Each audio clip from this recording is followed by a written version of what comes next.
Hello everybody, in this video we're going to be continuing our transition from using the Bachmann EZ-Track to the Atlas Flex-Track. So in our last video we simply announced that we were redoing our layout and that we were running trains on our old layout for the last time, and we also went over some of the Atlas Flex-Track and some of the other turnouts and things like that that we bought, just so you know the track products that we're going to be using. Our reason for doing this is it just seems like the Atlas Flex-Track just seems to offer many more options than the Bachmann EZ-Track does for doing layouts, especially on a kind of a tight, small surface like we have here. You just seem to be able to squeeze a lot more Atlas track than Bachmann track. So we're going to try it out and see how it goes. So since that last video, we have cleared all the buildings off of our layout and we've removed all of the track. So the next thing that we're going to do here is we are going to remove our grass mats, and then we're going to remove our little bridge here that we built during our last upgrade here. We're going to make some changes to that. That's a kind of a double wide bridge, and we're going to go from 2 loops to 1 loop here, and we'll probably narrow that bridge so that it handles like one piece of track, one piece of track wide. Make that look a little bit more like a natural bridge there. And then to remove our grass mats, as you remember from our last video where we redid our layout, we use kind of a cleating system here rather than gluing our grass mats down or cementing them down to the surface of the plywood or foam, whatever you use. So what we do here is we cleat one end of the grass mat to one end of the table surface that we're covering. In this case, it's this 4x8 sheet of plywood here. You can see kind of running lengthwise. And then once one end is cleated, we stretch the grass mat over the plywood, and then we just cleat it on the other end to kind of tighten it up or make it nice and taut, and then clamp it back down again in a similar fashion as you see the cleating here. So at any rate, we are going to continue by removing the grass mats, and we'll check in after that.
Okay, so this is what our layout looks like when the grass mat is off and all of the buildings and track are off. So we're down to bare plywood here.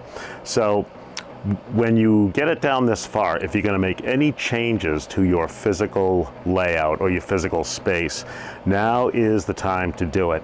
And we're going to make a couple of changes. So let's take a look at those.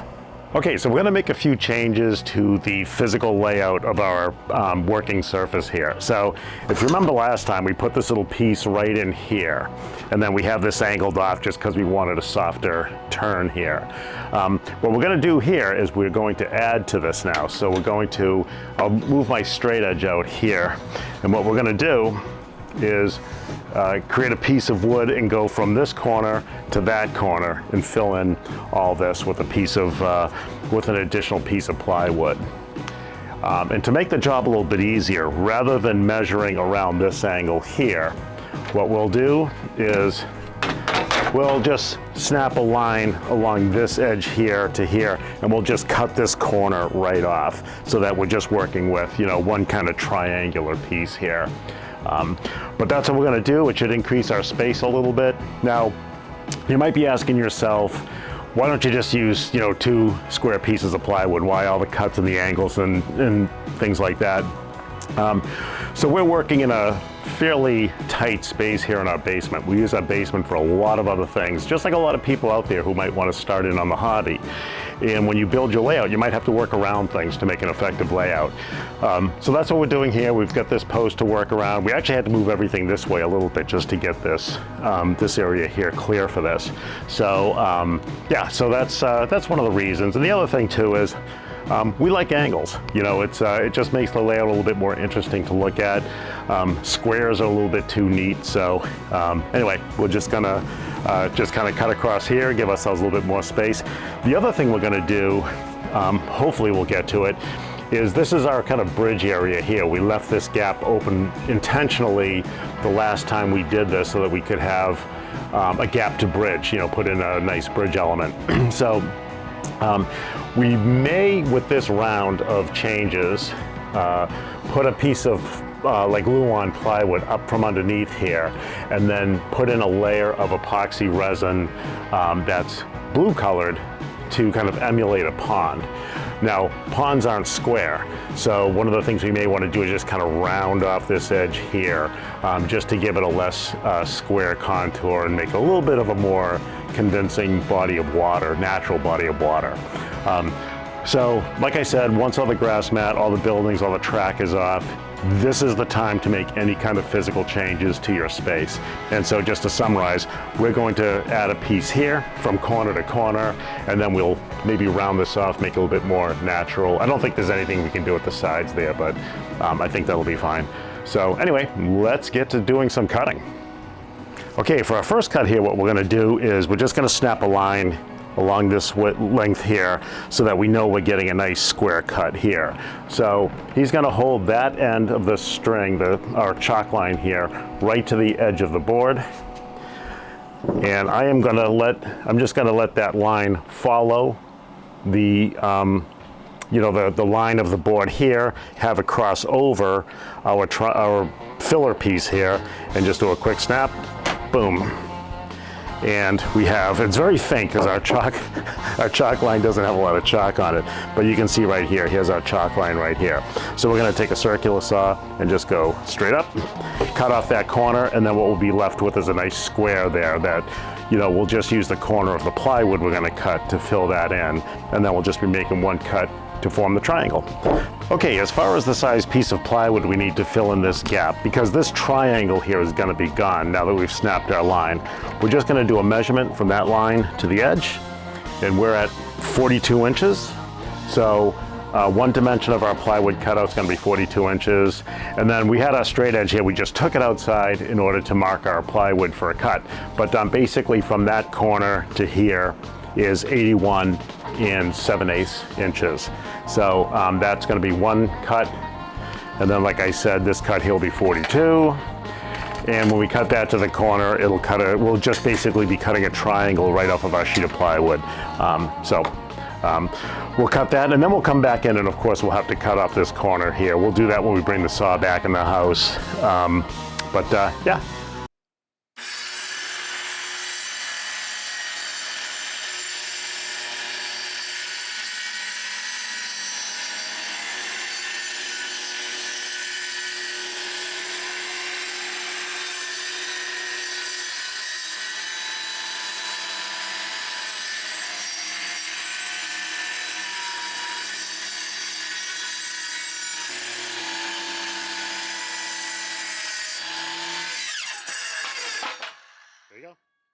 Okay, so as you can see, we just cut out that little triangular corner there on the inside. And the next thing we want to do is create some supports for the triangular piece that the bigger triangular piece we're going to put in there. As a matter of fact, we cut that just a few minutes ago, and it's sitting right there on the plywood, all ready to be installed. Now what we want to do is put in these kind of supports like this right here that we have here. You know, those worked out good. They kind of hold the plywood in place while you pocket screw it in. So we're going to put more, let's see if I can get the camera over here, right there. And then also on this side over here, we'll put in 2 or 3 over there, right here, to let that sit up. With the little shelves in combination of the pocket screws, that should be enough to hold it in place, but we may put a little dowel leg under the outside here just to give it some additional support. So yeah, we're gonna see how it holds up after we get a pocket screwed in, and then we'll go from there. So the next step, put these little shelves under there. Okay, to put these little cleats or little shelves on here just like this, we're just gonna put one right next to it. You basically just wanna put it half under and half hanging out there. So what we're gonna do is clamp these in place. So we'll just throw our clamps on here.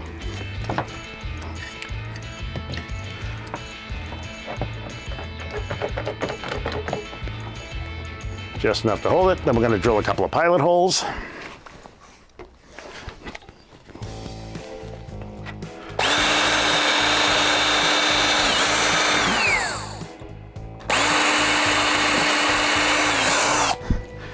Just a couple screws will do this. So we don't typically glue anything. We're more, we do everything with screws and so forth. And then you just take your screw and zip it right up.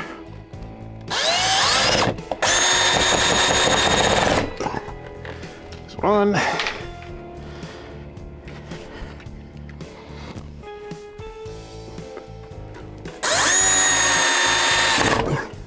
And 2.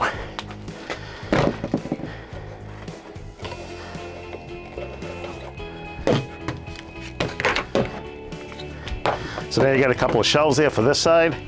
You can pan over here.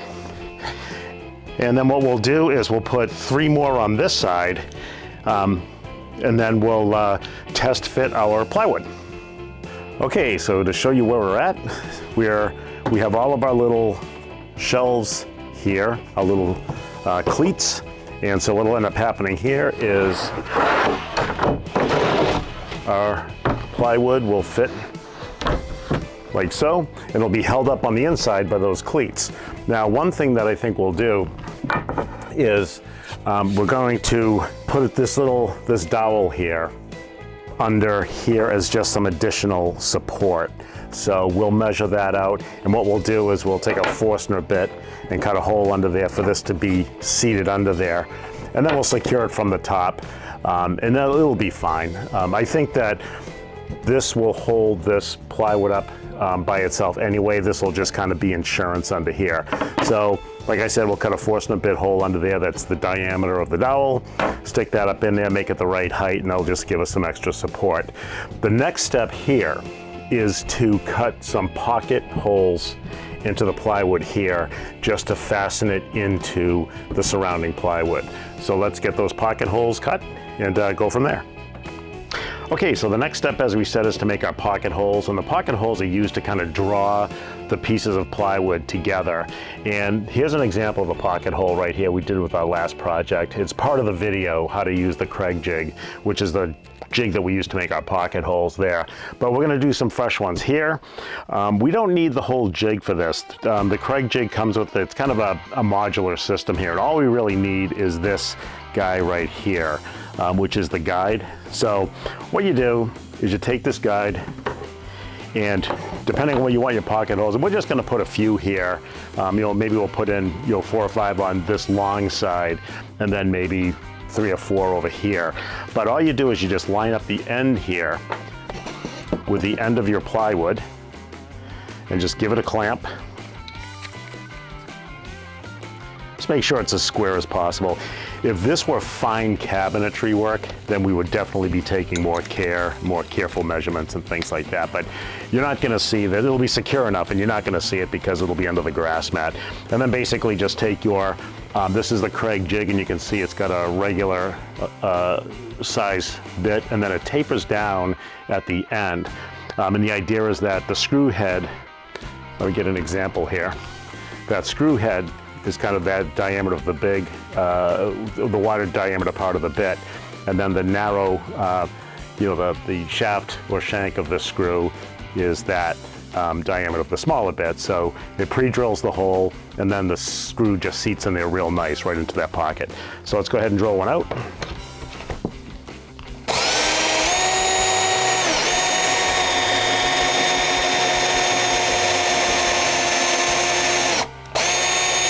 So just put the drill in. I hope you saw from that angle, but the drill just goes right into the guide, and you just drill until it seats on the little collar here. Super easy. And then basically we'll just take our jig off here, blow it out, and you can see here it just creates a nice pocket, and that screw will go right in there. We can't seat it yet until we're ready to drive it in, but when we do that, we'll show you that, and then that screw just kind of sits in there. And the best thing is, the real idea behind the pocket hole is that it's under the surface of the plywood. So the so it's a little more than flush to the, a little bit more than flush. Yeah, it's below grade of the plywood. And then again, it draws the two pieces of plywood together, or three pieces together, so it works out really nice. So let's drill a few more, and then we'll seat our plywood.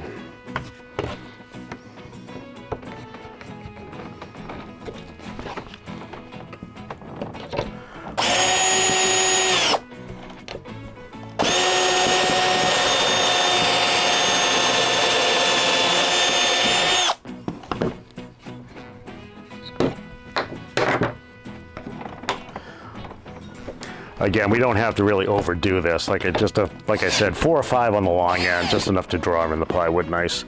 Make sure your clamp is always tight.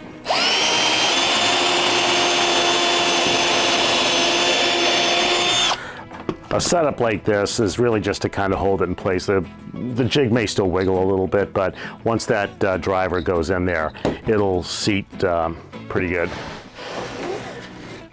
We got to continue here without knocking all our stuff over. I'll just do one more down here.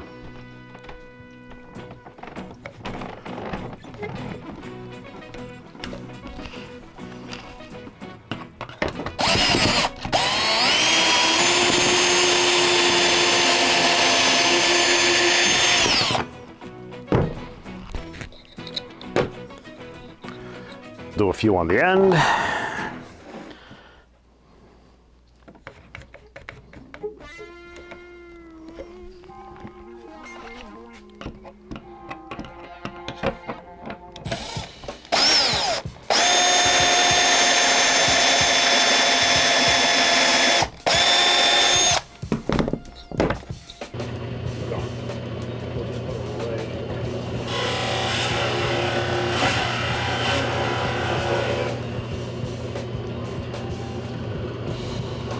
Okay, so we've got our piece test fitted in here. Here's all our pocket holes. We haven't fastened anything yet, but we just took our piece over to the drill press, and we drilled a hole the same diameter as our dowel here, right on the underside. You can see it right there. Oh, let's clean that out a little bit.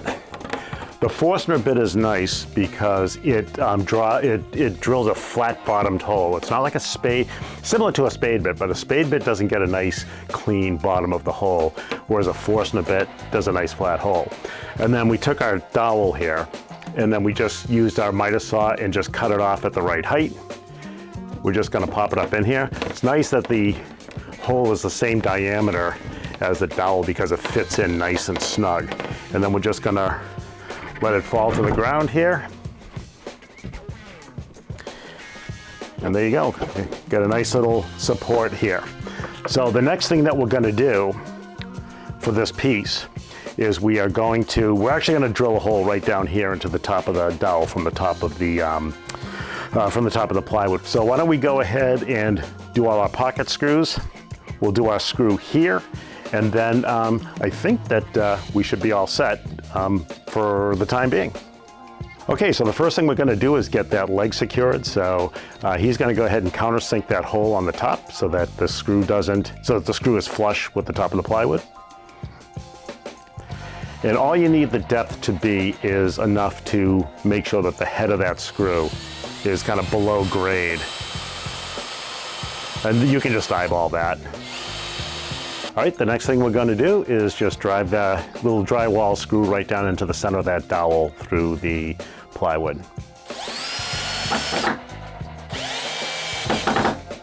Yeah. And that'll be enough to hold that dowel in place. At least it won't fall out. It won't be able to get kicked out from under the table. So that'll secure it good enough. Okay, so the next thing we're going to do is drive in our pocket screws. And he's showing you the Kreg driver bit here. It's a square bit, and the Kreg screws are obviously square head screws. And so he's going to use that. I want you to show him a screw.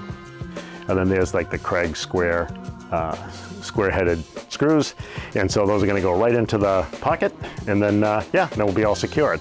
The first thing he's going to do is clamp the edge of the board. Now that's kind of a specialized clamp, and what it does is it pulls the two surfaces flush with each other. Now we can only do this on the ends because that clamp is, has to reach around, and it won't be able to reach much further than it is now. So that'll give us a good starting point. We'll do that at both ends. And now he's gonna go ahead and start driving in the screws. Okay, so he's gonna drive the screw, and so you basically just place the screw right in the hole the way he's got it there, just kind of facing in, and then just drive it until the plywood is drawn tight to each other. You don't want to over screw because you don't want to strip the the pocket screw. So just tighten it until it's snug, and then we should be good.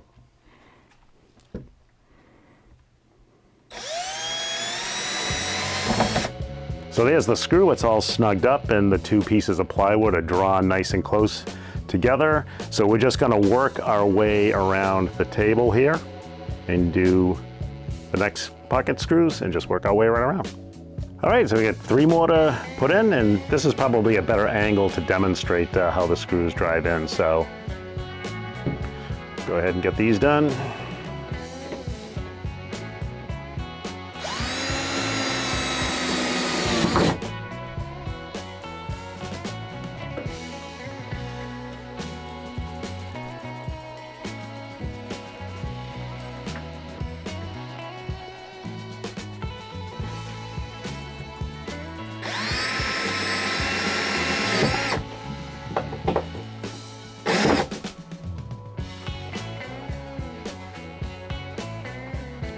And you'll notice here we put that clamp on this end too, just to make sure that those two pieces of plywood are flush as he drives the last pocket screw home.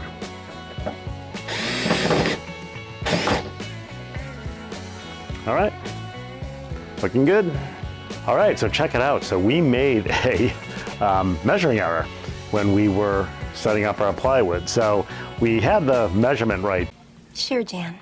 But I transferred it onto the plywood with an extra 10 inches for whatever reason.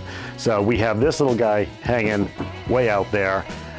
We can't leave it there because somebody's going to get themselves impaled as they walk by the layout here. So it's no big deal. What we're going to do is just trim that off. And I don't look at it as a mistake. I look at it more as a happy accident because it'll give us about 6 inches more width there on the end of our layout here. So let's cut that off.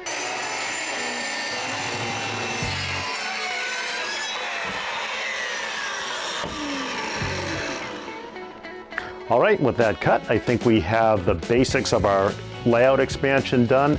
I think the only thing now that we have left to do is on the end of that pond, or that open area there, we just want to kind of round off the end just to make it a little bit more natural and kind of less geometrical there with that square.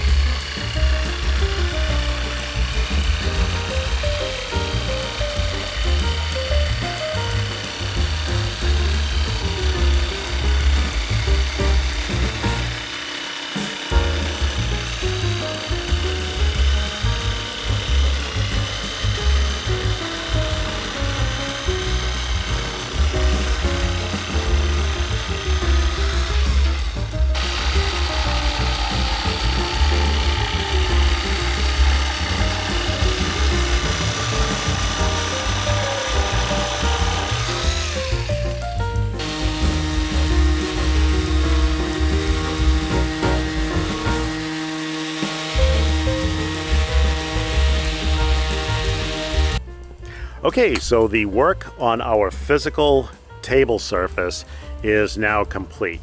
So what we did, just to kind of summarize, was we added that big triangular piece on that side there, kind of expanding our surface area over there. So that will be a welcome addition as far as space goes. And then the other thing we did here is that we took our jigsaw and we kind of just cut some contours on the end of that open area there.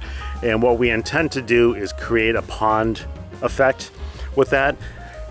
So that just kind of gave it an organic, kind of shape to it at the end. I know that most ponds aren't square, and we still have those squared off sides, but I think the end will at least allude to the fact that it's a natural body of water, but we'll see how it turns out in the end. So anyway, so that's where we're at right now. We get our surface all redone and ready to go. In the next video, what we're going to do is we're going to replace our grass mats so that the surface will all be covered with that Woodland Scenics grass mat surface there, like we were using before. But like I said, we bought new ones just to freshen it up a bit. The other ones, they didn't look that scruffy on the video, but they had a lot of drill holes in them and they were getting a little scruffy. So we decided to replace those. And then we'll use those old grass mats to fill in places, because some of that is still in good shape, some sections of that. So that'll make some good, just kind of filler pieces or whatever. And then the other thing we're going to do is we're going to work on this pond feature. And I think that's it for now. So we'll see you in the next one.